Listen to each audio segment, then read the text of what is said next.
गीता 18 के श्लोक नंबर 62 में भगवान स्वयं कह रहे हैं कि अर्जुन उस परमेश्वर की शरण में जा जिसकी कृपा से परम शांति व शाश्वत स्थान अर्थात सतलोक को प्राप्त होगा।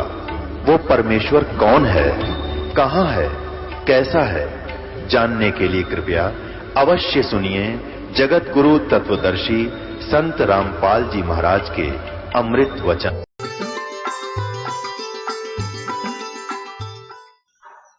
पूर्ण ब्रह्म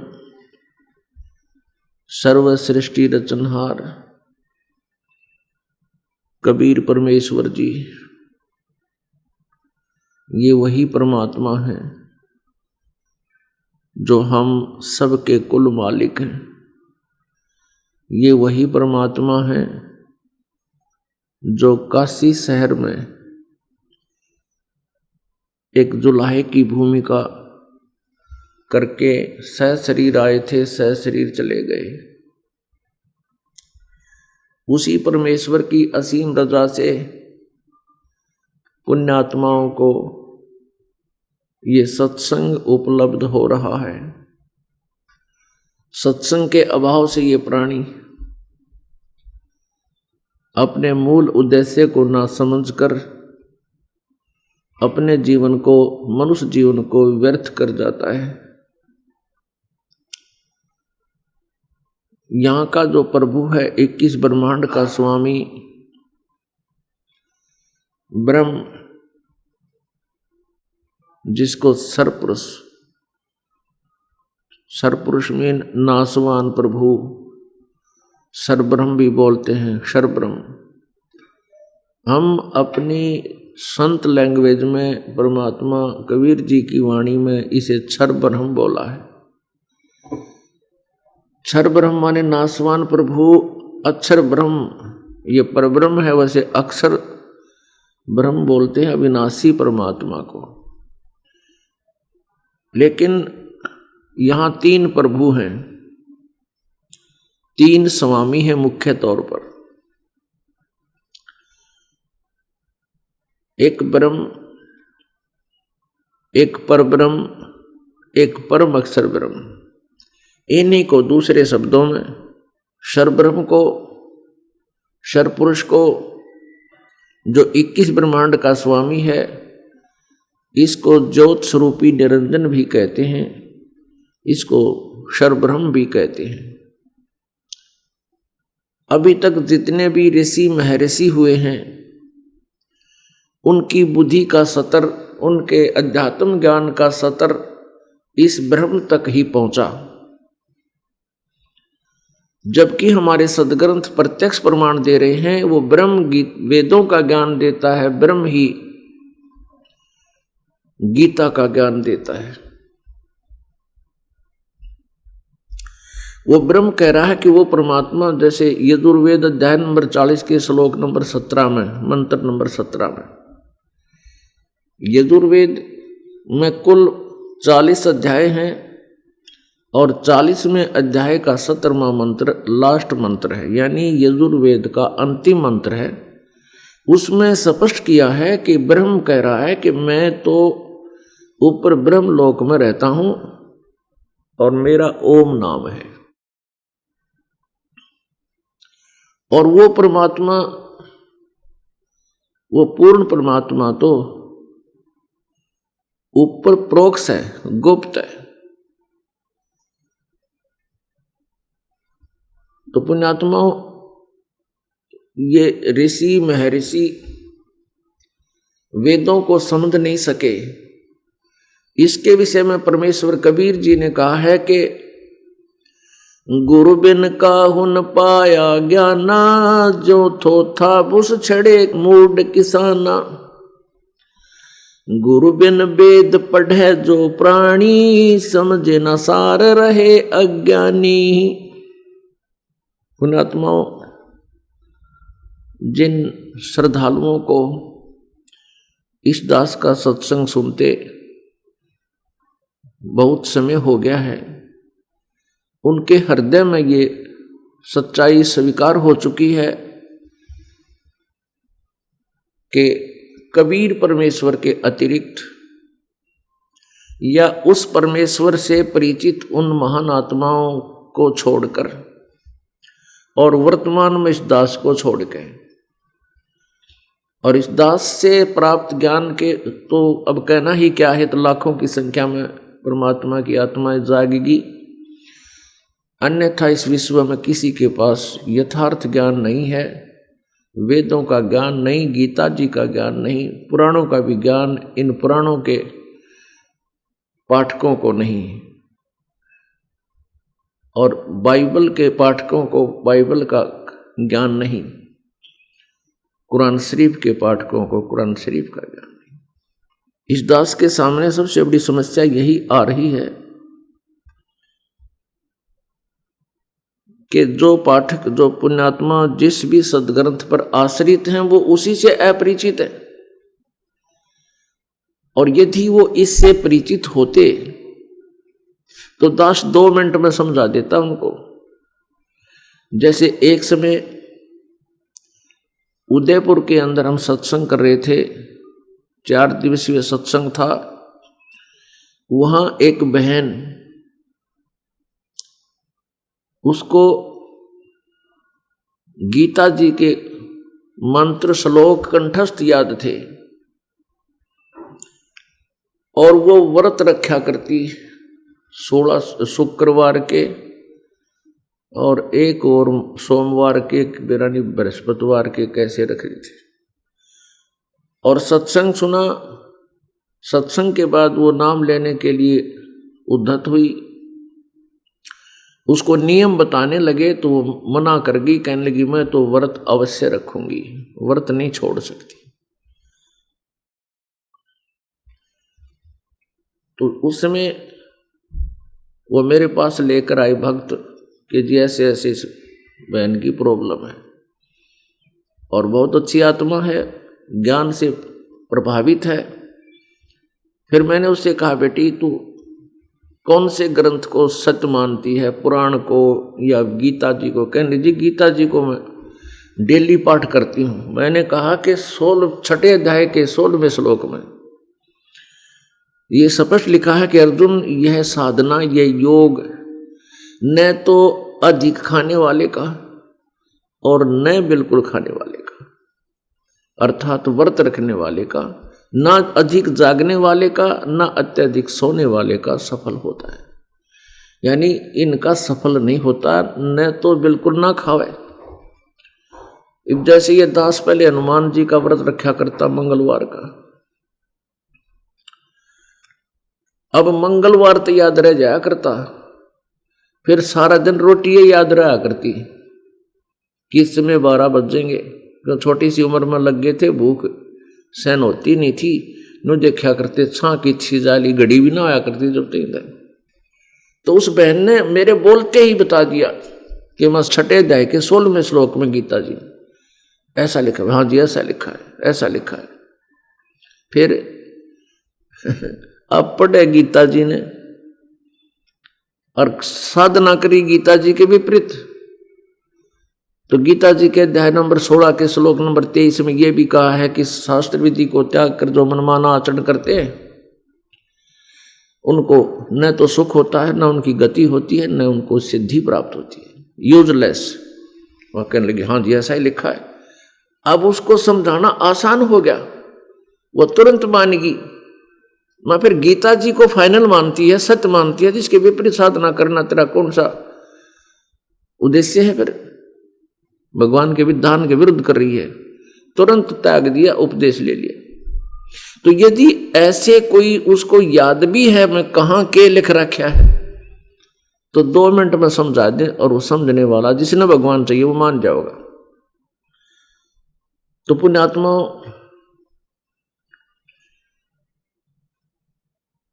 परमात्मा पूर्ण ब्रह्म, उन्होंने स्वयं आकर के ये ज्ञान दिया है कि ये 3 प्रभु विशेषकर हैं। एक ब्रह्म जो 21 ब्रह्मांड का स्वामी है, ब्रह्मा विष्णु महेश, रजगुण ब्रह्मा जी, सतगुण विष्णु जी, तमगुण शिव जी, ये इसके पुत्र हैं। दुर्गा यानी देवी ये इस ज्योति निरंजन क्षर पुरुष सर्वब्रह्म 21 ब्रह्मांड के स्वामी की पत्नी है। और वेदों में इसने अपना भी ज्ञान दिया है, लेकिन विशेषकर परम अक्षर ब्रह्म की जानकारी दी है। अब 3 प्रभु कौन कौन से हैं? एक सर्वब्रह्म, जिसको सर्व पुरुष भी बोलते हैं, ये 21 ब्रह्मांड का प्रभु है, स्वामी है, मालिक है। दूसरा अक्षर पुरुष, जिसको परब्रह्म भी बोलते हैं, अक्षर ब्रह्म भी बोलते हैं। वैसे तो अक्षर बीन अविनाशी होता है, लेकिन पवित्र श्रीमद् भगवत गीता अध्याय नंबर 15 के श्लोक 16 और 17 में ये बहुत अच्छी तरह डिफाइन किया है तीनों प्रभुओं की सतिथि। अध्याय नंबर 15 के श्लोक 16 में 2 पुरुष यानी 2 प्रभु बताए हैं, एक सरपुरुष, एक अक्षर पुरुष, और इन दोनों को तथा इनके अंतर्गत जितने प्राणी हैं इनको नासवान बताया है।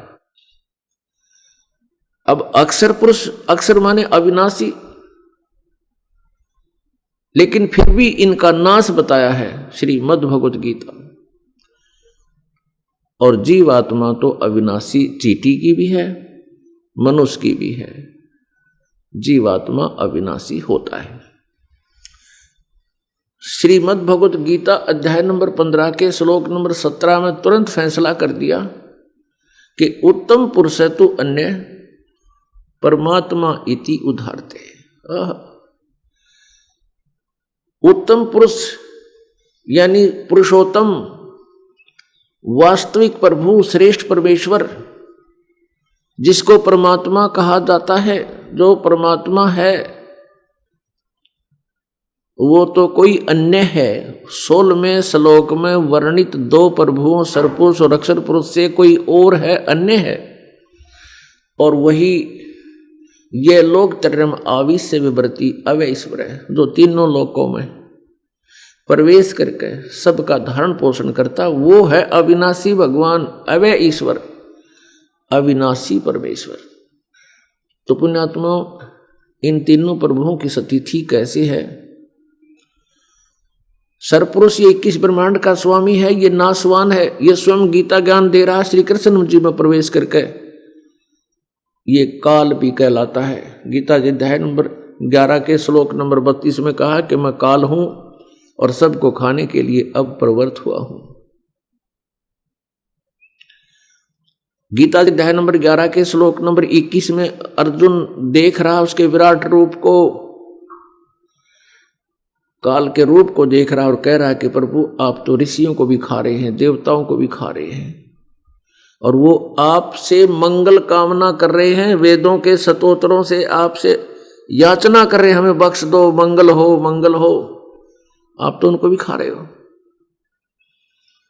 तब ये कहता मैं तो काल हूं भाई, सबको खाने के लिए आया हूं, और तू ना लड़ेगा, युद्ध नहीं करेगा तो भी मारूंगा इनको, इसलिए तू नियमत बन जा, इसी में तेरी भलाई है।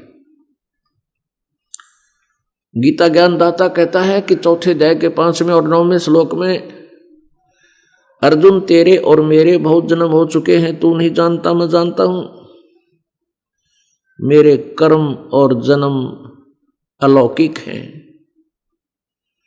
श्रीमद् भगवत गीता अध्याय नंबर 10 श्लोक नंबर 2 में गीता ज्ञान दाता कहता है कि मेरी उत्पत्ति को, मेरे जन्म को ये न तो देवता जानते न ऋषि जानते, क्योंकि ये मेरे से ही उत्पन्न हुए हैं। अपने आत्माओं पिता के जन्म, डेट ऑफ बर्थ को संतान नहीं बता सकती, दादाजी बता सकता है। तो ये कह रहा है कि मेरी उत्पत्ति को कोई नहीं जानता, ये मेरे से उत्पन्न देवता ऋषि। इससे सिद्ध हो गया कि ये गीता ज्ञानदाता नासवान है, जन्म मृत्यु होती है। वो अलौकिक कैसे है इसको डिफाइन करेंगे। गीता अध्याय नंबर 2 श्लोक नंबर 12 में कहा कि अर्जुन ये ना जान कि हम और तुम और ये राजा लोग अब केवल अभी उत्पन्न हुए हैं, तेरे और मेरे और इनके पहले भी जन्म हुए, पहले भी हम थे, आज भी हैं, आगे भी जन्म होते रहेंगे। इससे सिद्ध हुआ कि ये नासवान है, ये भी जन्म और मृत्यु के रोग से ग्रस्त है। कौन? 21 ब्रह्मांड का स्वामी ब्रह्म, सरपुरुष, सरब्रह्म, जिसमें जिसके लोक में हम रह रहे हैं। इसके बाद दूसरा जो श्रीमद् भगवत गीता अध्याय नंबर 15 श्लोक नंबर 16 में कहा है, दो पुरुष, सरपुरुष और अक्षर पुरुष। अक्षर पुरुष जो इसको परब्रह्म भी बोलते हैं, ये 7 शंख ब्रह्मांड का स्वामी है। नील पद्म शंख, ये 7 शंख ब्रह्मांड का स्वामी है। इसकी आयु बहुत ज्यादा है, जिस कारण से इसको अक्षर पुरुष कहने लगे, लेकिन वास्तव में ये अक्षर पुरुष नहीं है। ये चिरस्थायी है लेकिन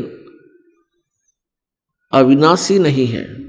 और तीसरे नंबर का जो परमेश्वर है, परम अक्षर ब्रह्म है, जिसके विषय में गीता जी अध्याय नंबर 8 के श्लोक नंबर 1 में अर्जुन ने पूछा कि गीता ज्ञान दाता से कि हे प्रभु, आपने 7वें अध्याय के 29वें श्लोक में जिस तत्ब्रह्म के बारे में कहा है कि उस ब्रह्म को जानकर आध्यात्मिक पूरे अध्यात्म ज्ञान से परिचित और सभी कर्मों से परिचित व्यक्ति फिर जरा और मन से छूटने का ही प्रयत्न करता है।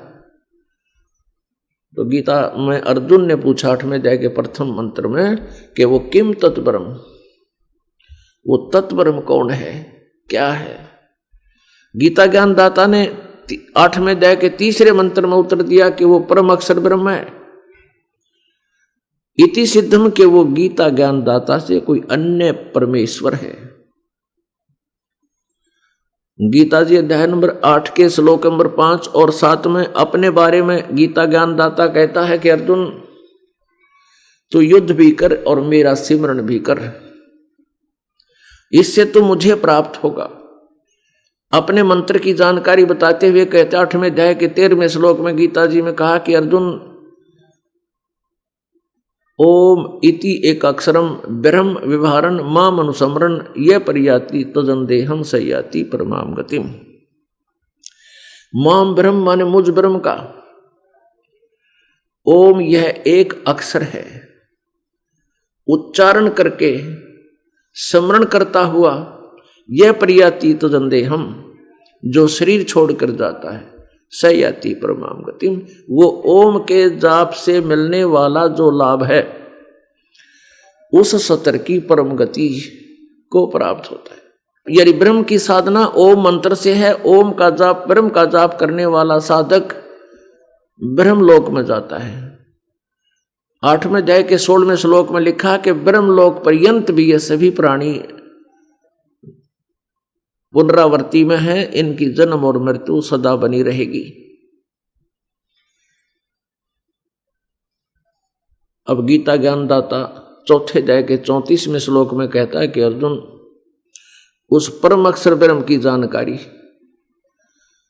उसकी जानकारी 4थे अध्याय के 32वें श्लोक में लिखा है कि सच्चिदानंद घन ब्रह्म की वाणी में, उन्हीं के मुखारविंद से उच्चारित वाणी में विस्तार से कही गई है वो तत्व ज्ञान है।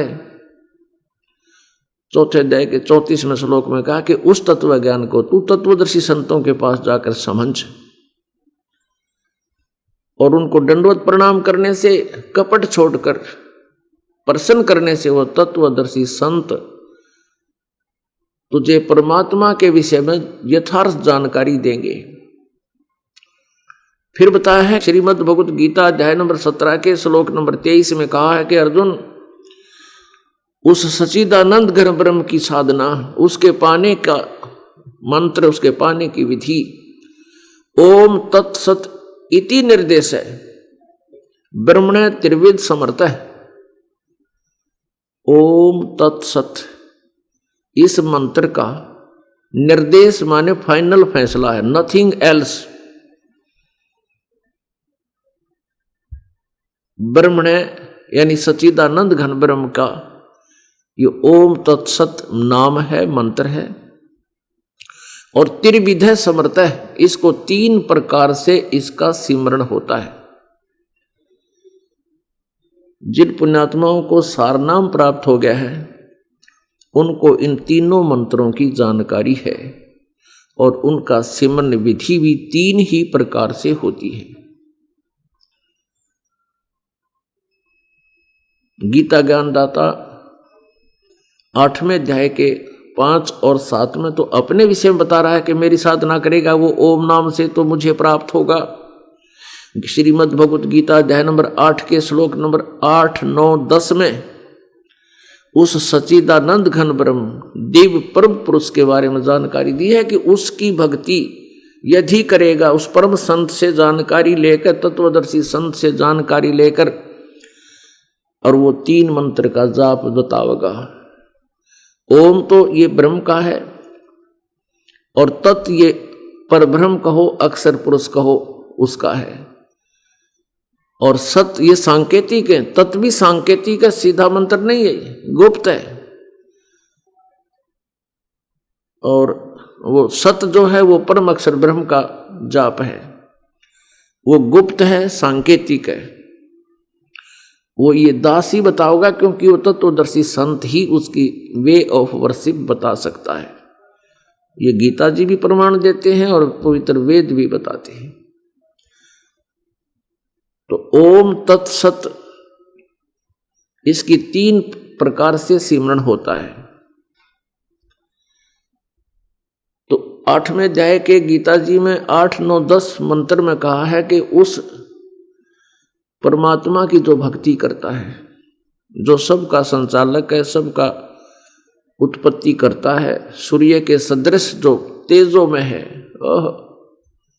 सूर्य के सदृश आदित्य वर्णम, अपने आत्मा भगवान को निराकार बतावें और सूर्य के समान फिर वो तेजों में बतावें और कहें भगवान का प्रकाश देखा।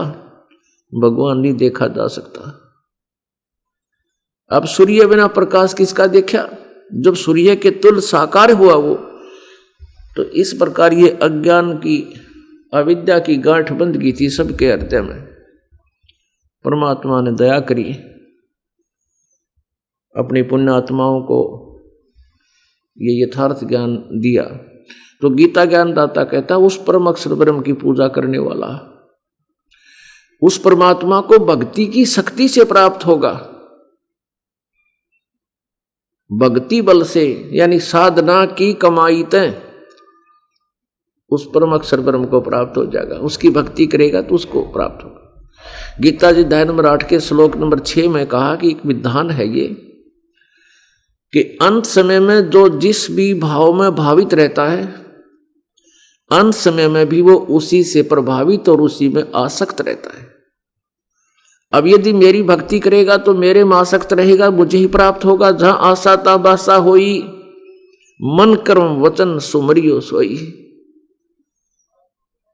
और उस परमात्मा की भक्ति करेंगे तो उसमें आस्था रहेगी तो उसको प्राप्त हो जाएंगे। जब हमारा हृदय यहां से कति हट जाएगा, इस ज्ञान आधार से हमें यह पता लग जाएगा कि ब्रह्म और परब्रह्म की साधना से हमारा ये दीर्घ रोग नाश नहीं हो सकता, जन्म और मृत्यु का। अब इन भगवानों की किस प्रकार ये नाशवान है, इनको अविनाशी कहकर भी ये नाशवान बताए गए हैं। सर्वपुरुष को, अक्षर पुरुष को इसको डिफाइन करते हैं। जैसे एक ये मिट्टी का कप होता है, प्याला चाय पीने का। अब इसका तो सबको पता है, अंडरस्टूड है कि हाथ में से छूट गया और पक्के फर्श पर गिर गया, टुकड़े 5 हो जाएंगे, यानी ये तो सर्वपुरुष समझ लो। ऐसी स्थिति तो इस मटेरियल की समझो जो ब्रह्म और इसके अंतर्गत प्राणी है।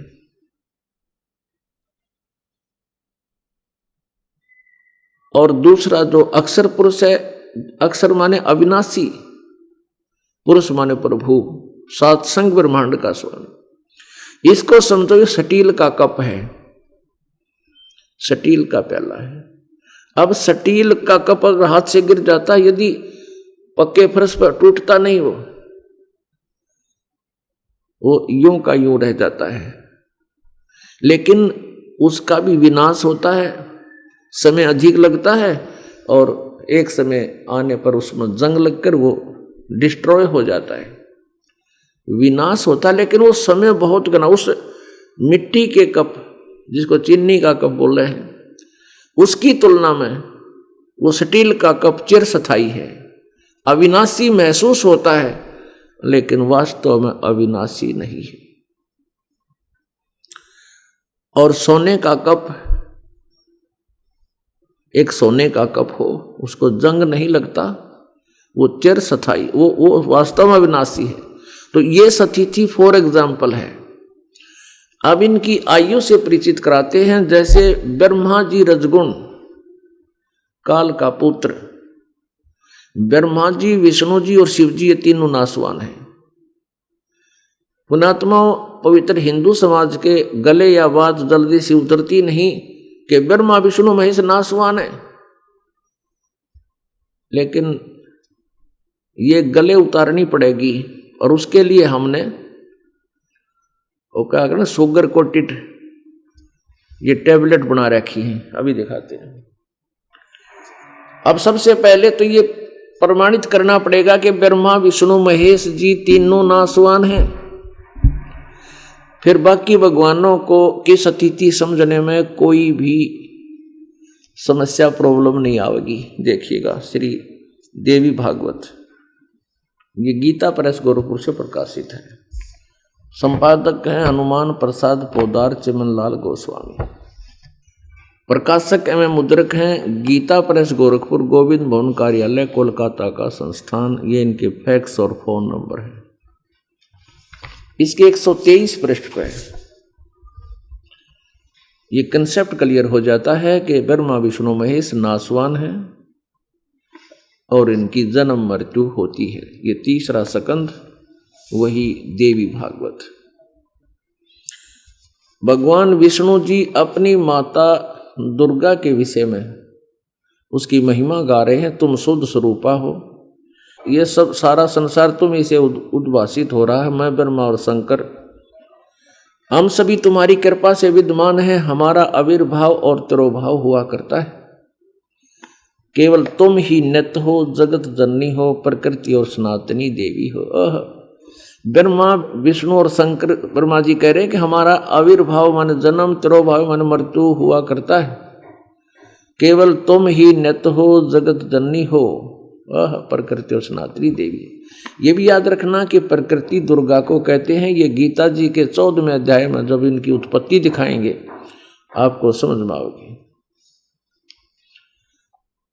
भगवान शंकर बोले, देवी यदि महाभाग विष्णु तुम्ही से प्रकट हुए हैं तो उनके बाद उत्पन्न होने वाले ब्रह्मा भी तुम्हारे ही बालक हुए। फिर मैं तमोगुणी लीला करने वाला शंकर क्या तुम्हारी संतान नहीं हुआ? अर्थात मुझे भी उत्पन्न करने वाली तुम ही हो। सिवे संपूर्ण संसार की सृष्टि करने में तुम बड़ी चतुर हो। इस संसार की सृष्टि, स्थिति और संहार में तुम्हारे गुण सदा समर्थ हैं। उन्हीं तीनों गुणों से उत्पन्न हम ब्रह्मा विष्णु एवं शंकर नियमानुसार कार्य में तत्पर थे। पुण्यात्मा, इसमें 4 कंसेप्ट क्लियर हो गए। एक तो ये कि ब्रह्मा विष्णु महेश नासवान है, इनकी जन्म मृत्यु होती है। दूसरा ये हो गया कि ये दुर्गा इनकी माता है, ये इसके पुत्र है। और तीसरा ये हो गया कि रजगुण ब्रह्मा, सतगुण विष्णु, तमगुण शिव जी है। और चौथा कंसेप्ट ये क्लियर हो गया कि ये नियमित कार्य करने में तत्पर रहते हैं, वर्क डन ही दे सकते हैं। ये दुखी को सुखी नहीं कर सकते, ये किसी प्रारब्ध में परिवर्तन नहीं कर सकते। अब समझिएगा इनकी आयु। श्री ब्रह्मा जी की आयु ऐसे है जैसे 4 युग की एक चतुर्युगी होती है। सतयुग, त्रेता, द्वापर और कलयुग। इसमें 43,20,000 वर्ष हैं एक चतुर्युगी में। और ब्रह्मा जी की का एक दिन 1000 चतुर्युग का माना जाता है। वैसे ये 1008 चतुर्युग का है, लेकिन इतनी लंबी पीरियड हो गया, इसमें लमसम ले लेते हैं। 1000 चतुर्युग का दिन, इतनी ही रात्रि, और 30 दिन रात का 1 महीना, और 12 महीने का 1 वर्ष, और 100 वर्ष की ब्रह्मा जी की आयु। ब्रह्मा जी से 7 गुना विष्णु जी की आयु 700 वर्ष, ऐसे बने हुए वर्ष, और श्री शंकर जी की विष्णु जी से 7 गुना अधिक, यानी 4900 वर्ष श्री शिव जी की, शंकर भगवान की आयु। इन तीनों की ऐसे मृत्यु होगी। और 70,000 बार जब ये त्रिलोकीय शिव, ये काल का पुत्र तमोगुण शिव की मृत्यु हो लेगी, तब एक बार मृत्यु होगी इस काल की ब्रह्म की, जो एक ब्रह्मांड में ब्रह्मलोक के ऊपरी छोर में रहता है, सर्वोपरी छोर पर रहता है, और वहां भी ये 3 रूप धारण करता है। एक रूप ब्रह्मा जी का, दूसरा विष्णु जी का, तीसरा शिव जी का। वहां जब ये शिव जी रूप में रह रहा है, वहां जब शिव रूप में इस काल की, सदाशिव काल रूपी ब्रह्म की मृत्यु होगी, उस समय 70,000 बार ये त्रिलोकीय शिव मर लेंगे। और फिर इसका जन्म कैसे होता है? दुर्गा की भी मृत्यु होगी, एक ब्रह्मांड का पूर्ण रूप से विनाश हो जाएगा। ये फिर सारे के सारे प्राणी यहाँ के ऑटोमेटिकली दूसरे ब्रह्मांड में चले जाते हैं। और परमेश्वर कबीर जी के वचन अनुसार इनको वचन दे रखा है, इनको एक ऐसी आशीर्वाद दे रखा है कि दुर्गा और इसके काल का दूसरे ब्रह्मांड में जाते ही युवा शरीर बन जाता है, इसका अपने आप प्रकट हो जाते हैं, दोनों का जन्म हो जाता है और ये युवा होते हैं। फिर ये उसी प्रकार कुछ मैथुन तरीके से सृष्टि की रचना करते हैं और कुछ दुर्गा अपने वचन से उत्पत्ति करती है। ऐसे फिर दूसरे ब्रह्मांड में ये सृष्टि प्रारंभ हो जाती है। तो पुण्यात्माओं, जो एक बार एक ब्रह्मांड का विनाश होता है, 70,000 बार त्रिलोकीय शिव की मृत्यु हो जाती है, तब एक युग होता है। किसका? इस परब्रह्म का, यानी अक्षर पुरुष का, जो सात संग ब्रह्मांड का मालिक स्वामी पुरुष है। और इसकी 1000 युग का दिन, 1000 युग की रात, ऐसे बने हुए युग कि 1000 युग की नोट चतुर्युग, इसमें चतुर्युग नहीं है, ओनली युग। 1000 युग का दिन, 1000 युग की रात्रि, ऐसे 30 दिन और रात का 1 महीना, 12 महीने का वर्ष, और ऐसे 100 वर्ष की आयु है किसकी? अक्षर पुरुष की। और फिर इसकी मृत्यु होगी। ओहो, एती उम्र बुलंद मरेगा अंतरे, सतगुरु लगे न कान न भेटे वो संतरे। इतनी लंबी उम्र भी हो जाएगी तो भी मृत्यु होगी। क्योंकि आपको न तो तत्वदर्शी संत मिले और ना वो सतगुरु मिले। सतगुरु लग्या न कान न भेंटे संतरे। तो पुण्यात्मा, श्रीमद् भगवत गीता अध्याय नंबर 4 के श्लोक नंबर 5 और 9 में गीता ज्ञानदाता कहता है कि मेरा भी जन्म होता है, तेरे भी जन्म मृत्यु होती है, तू नहीं जानता, मैं जानता हूं। और मेरे जन्म और कर्म अलौकिक हैं। जन्म तो ऐसे अलौकिक है कि यहां इसकी मृत्यु होगी, दूसरे ब्रह्मांड में जाते ऑटोमेटिक ये युवा रूप में उत्पन्न हो जाता है। उस परम अक्षर ब्रह्म के आशीर्वाद अनुसार। और कर्म कैसे अलौकिक हैं? जैसे श्री कृष्ण में प्रवेश करके भूत की तरह और सारा नाश करा गया, यह बोल के गीता डरा कर श्री कृष्ण को और युद्ध करवा दिया। श्री कृष्ण जी भी नाटे, अर्जुन भी नाटे। अर्जुन को डरा कर श्री कृष्ण में प्रवेश करके काल ने जो खा दी भयंकर रूप, और उसके अंदर जब तक श्री कृष्ण में प्रवेश रहा तब तक प्रवेश रहा, जब तक महाभारत कति सारा नाश ना हो लिया, फिर उससे निकल गया। इसके जन्म और कर्म ऐसे अलौकिक हैं। पुण्यात्माओं, इस अध्यात्म ज्ञान को समझना बहुत आसान है, लेकिन हमारे हृदय में जो पहले का ज्ञान समाया हुआ है वो कोरा अज्ञान है। वो इस यथार्थ ज्ञान को अब टिकने नहीं देता कुछ दिन, लेकिन इस ज्ञान में इतना वजन है, ये अपने आप स्थान बनाता चला जाएगा और वो अज्ञान आपका बाहर निकल जाएगा। पुण्यात्माओं, मनुष्य जीवन इस प्राणी को केवल परमात्मा पाने के लिए ही प्राप्त हुआ है। आज दिन के सत्संग में आपको बहुत से ऐसी घटनाओं से परिचित कराया गया कि यदि आप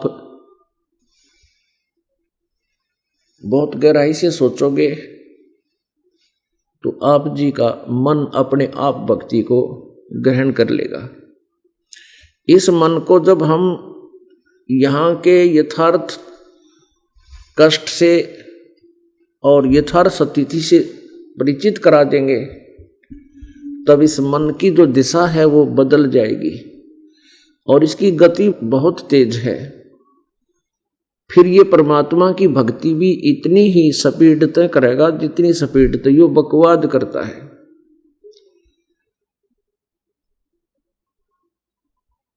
अब ये आत्मा को भ्रमित रखता है, आत्मा को ये कष्ट देता रहता है, डराता रहता है, तेरा नुकसान हो जाएगा, तुझे ऐसा हानि हो जाएगी, तू वहां से गया तो देवता छोड़ दिए तो तुझे ऐसे हानि हो जाएगी। इन देवताओं के पूजते पूजते सर्वनाश को प्राप्त हुआ। कल आज सुबह एक परिवार का आपको उदाहरण दिया था, और एक नहीं असंख्य परिवार है जो इन देवी देवताओं की पूजा करते करते विनाश को प्राप्त हो गए। और इस परमेश्वर की शरण में आने के बाद यदि आप मर्यादा में रहोगे और सच्ची लगन लगाए रखोगे, इस काल का अटैक आप पर हो नहीं सकता। ये दास गारंटी दे सकता है। यदि आपने परिवार की सुरक्षा भी चाहिए, आपने या जीवन का सतर भी ठीक चाहिए, परमात्मा परमेश्वर कबीर जी कहते हैं जैतन राजपाठ भी चाहिए, हमारा धर ले ध्यान। यदि तुझे डड़े ढोण की आदत ही है और यहाँ की तूने राजपाठ चाहता है तो वो भी हम दे सकते हैं, तेरे भाग में ना होगा तो भी लिख देंगे। लेकिन हम साथ में इनके इसके अवगुण भी बता रहे हैं। सर्व सोने की लंका होती रावण से रणधीरम, एक पलक में राज विराजीव जम के पड़े जंजीरम, मन तू सुख के सागर बसरे। भाई और ना ऐसा यश रे। कहते तू यहां इस झूठे लोक में क्या यश प्राप्त करना चाहता है? यदि तू चाहता मैं एक कोठी बढ़िया बना लूं, मेरी महिमा हो जाएगी, एक लंबी कार ले लूं, लोग देखेंगे मेरे कहना, ये लोग तो उस दिन भी देखेंगे जब तेरी चटनी हो जाएगी एक्सीडेंट में।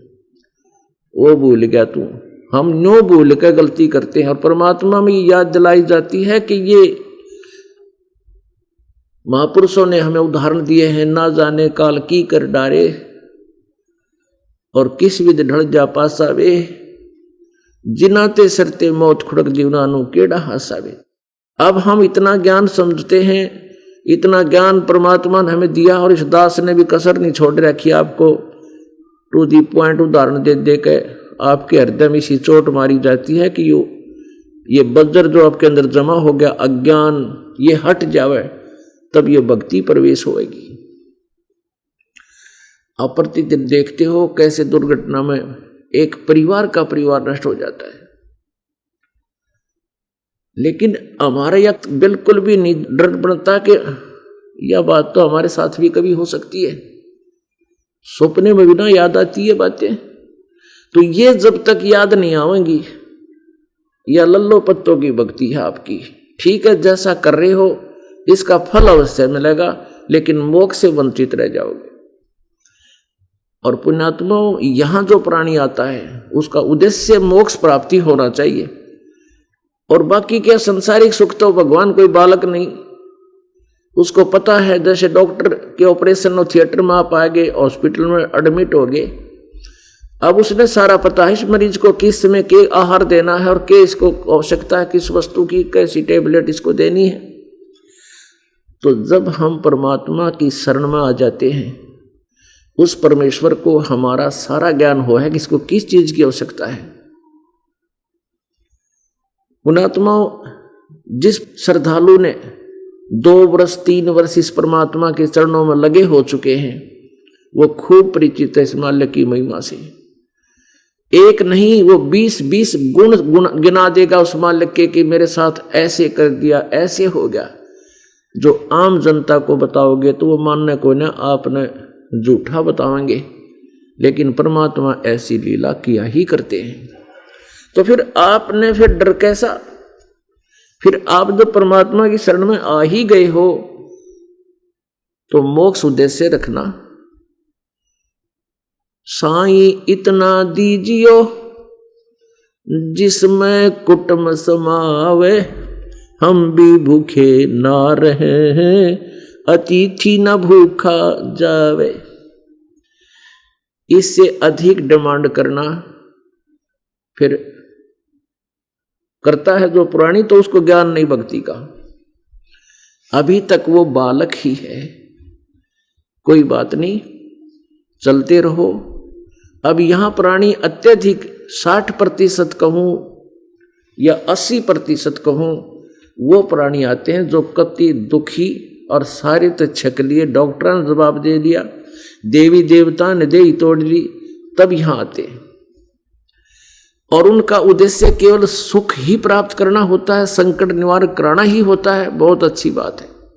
यहां तो ये फ्री में होगा आपका, ये तो फ्री में होगा, ये तो हम सौदा ही नहीं करते, ये तो हमारी दुकान में ये तो वैसे दिया करा फ्री में।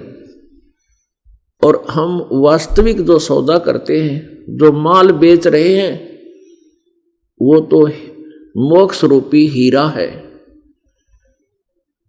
उसके साथ अन्य छोटे मोटे आइटम वैसे दे दिया कर ग्राहक को, ये इतनी कीमती चीज बेचने वाला। तो आपको जो सुख यहां का सुख चाहिए, ये तो फ्री में देंगे, औरों से गणा देंगे। वो तो आपके प्रारब्ध में संकट को भी नहीं टाल सकता, या संकट टलेंगे, आपकी आयु बढ़ेगी। ब्रह्मा विष्णु महेश ब्रह्म पर ब्रह्म एक श्वास नहीं बढ़ा सकता, एक भी। जैसे भक्त प्रसन्न करते हैं, प्रारंभ में जब ये दास भी इस मार्ग पर लगा, मन में संशय आया करती थी कि श्री कृष्ण जी ने राजा मोरध्वज के पुत्र ताम्रध्वज को आरे से 2 भाग कराकर उसकी मृत्यु हो गई थी, उसके बाद जीवित कर दिया। तो भक्त प्रसन्न करता है कि क्या वो भगवान नहीं जिन्होंने इतना चमत्कार दिखा दिया। पुण्यात्माओं, ये नहीं कहा कि इनमें कोई पावर नहीं है, ये भी स्वामी हैं, मालिक हैं, भगवान हैं। इनकी क्षमता से आप परिचित हो जाओगे, तब ये बातें मन में ना आवे। अब श्री कृष्ण जी ने मोरध्वज के पुत्र ताम्रध्वज को जीवित कर दिया, लेकिन अपने सगे भांजे अभिमन्यु को जीवित नहीं कर सके, जो चक्रव्यूह में मृत्यु को प्राप्त हुआ। पांडवों की और संतान भी नहीं थी, कुल नाश हो रहा था। और श्री कृष्ण की बहन सुभद्रा का पुत्र था। सुभद्रा रो रही थी, 5 पांडवों में हाहाकार मचा था। श्री कृष्ण की आंखों में आंसू टपक रहे थे, लेकिन श्री कृष्ण जीवित नहीं कर सके। कारण क्या था कि उसका प्रारब्ध, अभिमन्यु की आयु मनुष्य की इतनी ही थी, आगे श्वास शेष नहीं थे। और मोरध्वज के पुत्र ताम्रध्वज की आयु शेष थी, उसको मार कर जीवित कर देना इन भगवानों के लिए बहुत आसान है। ये तो एक जादूगर कर देता है ऐसे ऐसे कार्य। तो पुण्यात्माओं, तब हमें यह समझ में आएगा कि वो परमात्मा आयु भी बढ़ा सकता है। एक समय की बात है कि एक व्यक्ति को, एक राजा को किसी ऋषि ने बताया कि आपकी आयु केवल 5 दिन की शेष है। वो चिंतित हुआ, भगत आदमी था। उसने ऋषि जी से कहा कि ऋषि जी, कोई ऐसा उपाय बताओ मेरी आयु बढ़ जावे, मैं केवल भक्ति करूंगा, मेरा उद्देश्य भक्ति होगा, मैं और किसी राजकाज में या कोई संसारिक लाभ के लिए भक्ति नहीं करूंगा। ऋषि जी ने कहा कि चलो भगवान ब्रह्मा जी के पास चलते हैं, वो सृष्टि की उत्पत्ति करता है। ब्रह्मा जी के सामने प्रार्थना की ऋषि और उस साधक ने कि भगवान ये ऐसे ऐसे कुछ आयु चाहता है, इसकी आयु 5 दिन की शेष है और इसका उद्देश्य केवल आयु बढ़वाने का भक्ति करना है, परमार्थ है। अब ब्रह्मा जी बोले भी बात तो ठीक है, हम चलते हैं विष्णु जी के पास चलते हैं, क्योंकि वो ही कर सकते हैं, वो सतिथि का उनके पास ही है, रोजी रोटी वही देते हैं सबको। अब वही बता, वही कुछ एक्सटेंड करेंगे तो उनसे चलते हैं। विष्णु जी के पास आए, विष्णु जी को बता। विष्णु जी ने कहा भी मैं तो जितना जिसका संस्कार है इतना मैं दे सकता हूं, इससे कम बत्ती मेरे बस का करना को नहीं। भगवान शंकर के पास चलते हैं, वो संहार करते हैं, शायद वो रहम कर दें। तब शंकर जी के पास गए।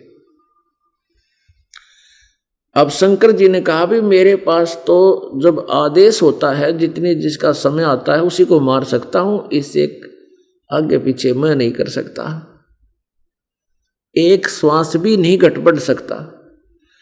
फिर उन सभी ने मिलकर स्कीम बनाई कि धर्मराज के पास चलते हैं, उसके पास अकाउंट होता है, धर्मराय के पास। अब उस धर्मराज के पास गए, उस 5वें दिन पहुंचे। इतना ये ऐसे मीटिंग होती रही इनकी, 5वें दिन या तीसरे दिन जैसा भी था। तो वहां पहुंचे तो धर्मराज से कहा कि धर्मराज ये तीनों भगवान पहुंच गए और ऋषि और साथ में वो एक्सटेंशन करवानिया भी साथ था। धर्मराज से कहा कि धर्मराज इस व्यक्ति की प्रार्थना है कि ये कुछ आयु एक्सटेंशन चाहता है, बढ़वाना चाहता है। उद्देश्य इसका यह है कि मैं भगवान की भक्ति करूंगा, ये कोई स्वार्थवश नहीं चाह रहा। अब धर्मराज ने निकाल ली वह भाई उसका अकाउंट। अब धर्मराज ने देखा कि यू अद्वित इसके संस्कार में लिखा हुआ था उस प्रारंभ में कि मेरे दरबार में इसकी मृत्यु हो, धर्मराज के दरबार में मृत्यु होगी और उस समय ब्रह्मा विष्णु और महेश और वो ऋषि साथ में उपस्थित हों तब इनकी मृत्यु हो। तो धर्मराज ने जब टिटवी दाब दी, उसकी सांस पूरे हो गए थे, वो मार दिया, वहीं मर गया 1 सेकंड में। अब विष्णु जी ने तो निकाल लिया सुदर्शन चक्र और शंकर भगवान ने काट लिया त्रिशूल। कहने लगे धर्मराज तने इतनी भी शर्म नहीं रखी हमारी, हम तेरे पास आए हैं, हमारी पूरी अर्ज तो सुन लेता, हम क्या प्रार्थना कर रहे हैं, कुछ तो लाज रखता हमारी।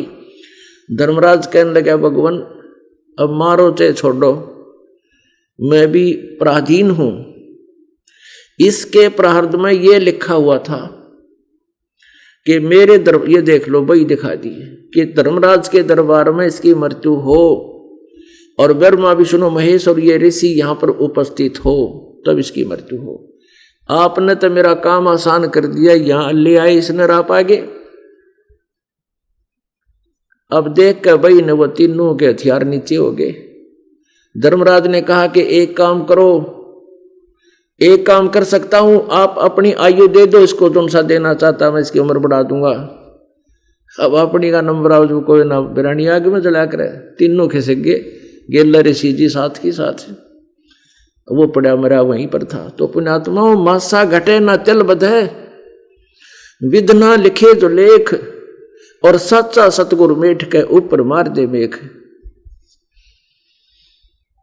जमजोरा जासे डरे मिटे कर्म के लेख, अदली असल कबीर हैं वो कुल के सतगुरु एक। तो पुण्यात्माओं, समर्थ का शरणाग हो, रंग होरी हो, कदे न हो एकाज राम रंग होरी हो। समर्थ का शरणाग हो, और फिर देखना राम रंग की ओरी, इस भगवान के रंग में कितनी खुशी आपको होगी। और कभू ना हो आकाज, कहीं कभी भी आपका आकाज नहीं होगा, आपके साथ कोई भी मिस हैपनिंग नहीं होगी यदि आप मर्यादा से, सच्ची श्रद्धा और लगन से लगे रहे।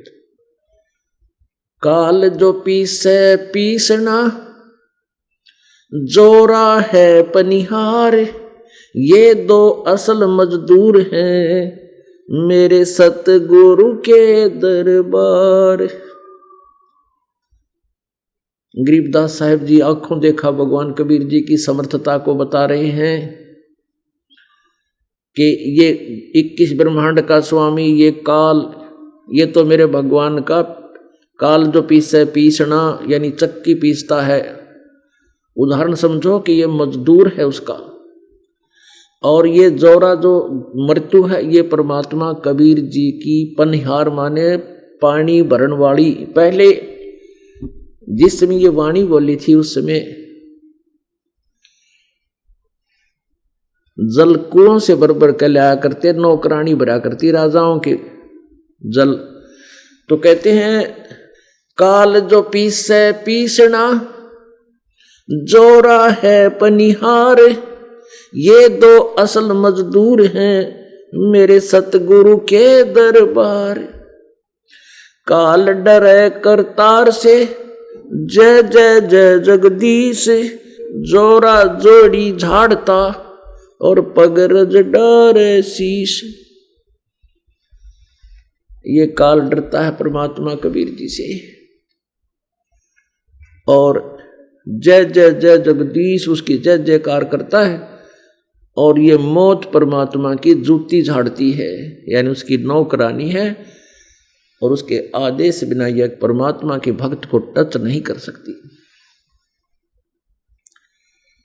तो पुण्यात्माओं, इस प्रकार आप जी इन भगवानों की सतीथि से परिचित हो जाओगे, उस समय आप जी की आस्था इन भगवानों में कैसे रह जाएगी। श्रीमद् भगवत गीता जी अध्याय नंबर 2 के श्लोक नंबर 46 में कहा कि अर्जुन, बहुत बड़े जलाशय की प्राप्ति के उपरांत और छोटे जलाशय में जैसी आस्था रह जाती है, ऐसी ही पूर्ण परमात्मा के ज्ञान से परिचित होने के बाद अन्य भगवानों में, अन्य ज्ञानों में ऐसी आस्था रह जाएगी।